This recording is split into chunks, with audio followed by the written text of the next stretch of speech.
Olá, queridos irmãos e irmãs que nos acompanham neste grupo de reflexão bíblica São Jerônimo. Sejam todos bem-vindos e bem-vindas neste dia 24 de fevereiro, segunda-feira da 7ª semana do Tempo Comum. Hoje nós queremos refletir um pouco a partir do Evangelho que a liturgia nos propõe, a saber, o texto de Marcos, no capítulo 9, versículos 14 a 29.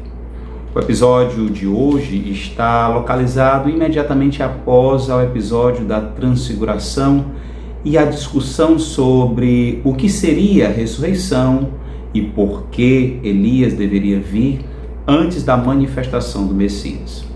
Jesus, com seus discípulos Pedro, Tiago e João, encontra-se com os demais e, encontrando-se com eles, percebe uma discussão.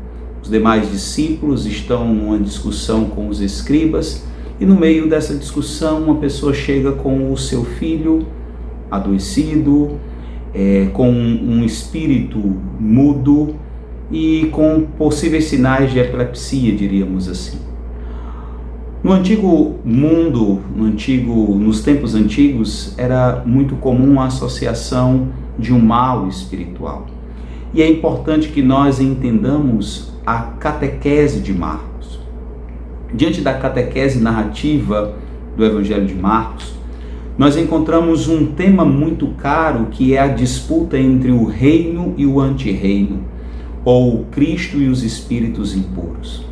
O messianismo de Jesus se revela e ao mesmo tempo se esconde no chamado segredo messiânico, à medida que esse Cristo vai vencendo os poderes de morte, os poderes do antirreino, mas a sua identidade messiânica é velada até o momento oportuno.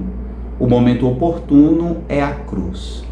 Justamente porque a ideia do Evangelho de Marcos é nos fazer peregrinar, aprender com Jesus Cristo, superando as expectativas de um messianismo triunfalista, vitorioso.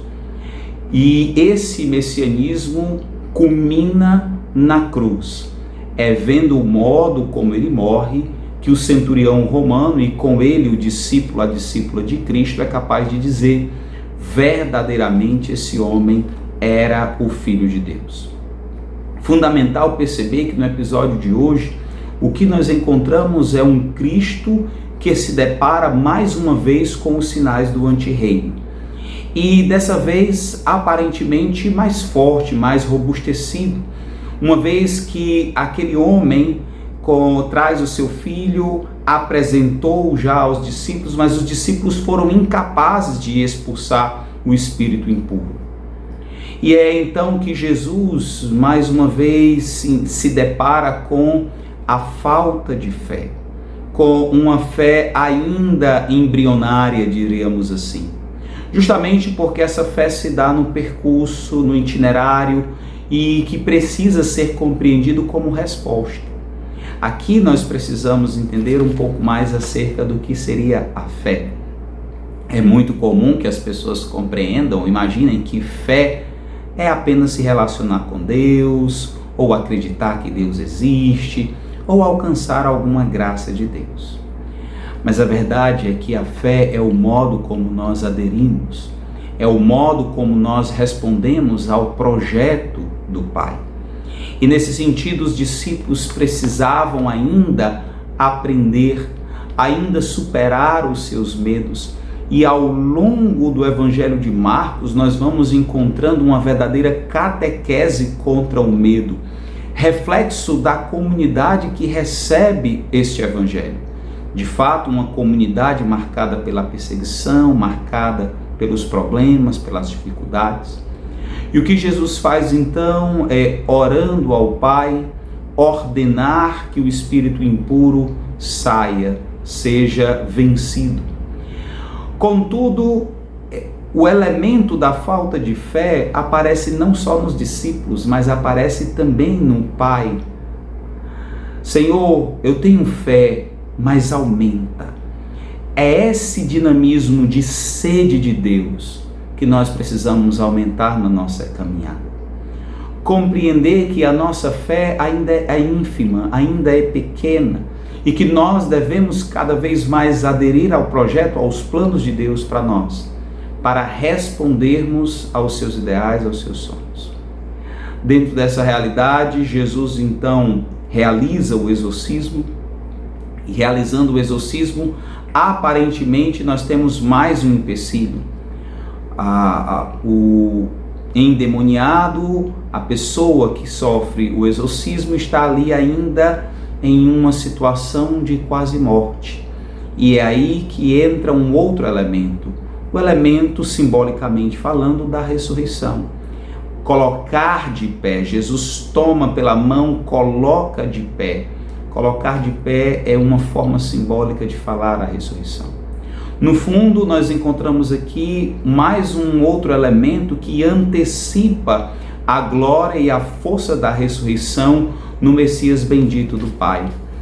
Assim como a transfiguração é uma espécie de preparação, de prenúncio, de antecipação do gozo da ressurreição, aqui nós encontramos mais uma vez o Cristo que rompe o poder da morte, o poder do antirreino e se manifesta como o Messias bendito do Pai. Dentro dessa realidade, então, os discípulos se questionam, mas por que nós não conseguimos expulsar? Esse tipo de demônio só se vence pela força da oração. Oração que é uma entrega em consonância com o desejo radical de Deus. Oração que não é mérito, não é força nossa, mas é dom e dádiva de Deus. Nesse sentido, irmãos e irmãs, o Evangelho de hoje nos convida a pensar e a refletir a realidade da fé, da ressurreição, da oração, que confluem em manifestar a identidade de Jesus como Messias bendito do Pai.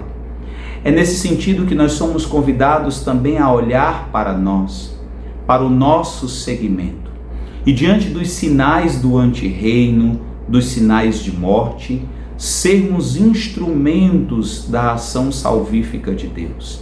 Sermos canais da graça de Deus através de uma fé autêntica, comprometida com as transformações necessárias no mundo de hoje e também numa vida cotidiana de oração, para vivermos aquilo que Deus quer e sonha de nós.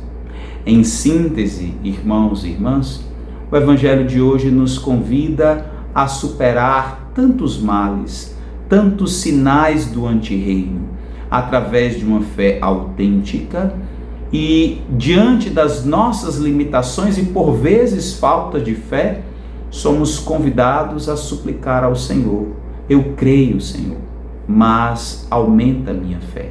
E o modo como nós podemos aumentá-la é nos relacionando autenticamente com Deus e com os irmãos, numa vida de oração ou numa vida que se faz oração. Que assim nós possamos caminhar até a cruz, onde poderemos dizer verdadeiramente: este é o Filho de Deus. Que Cristo Jesus nos ajude na nossa caminhada para que sejamos sinais de esperança e do reino num mundo muitas vezes marcado pela desesperança e com sinais do antirreino. Mas lembremos sempre que por trás de toda cruz há uma ressurreição. Que Cristo nos ajude e nos conduza nesse mundo, nos faça cada vez mais sinais do seu reino, sinais do seu amor.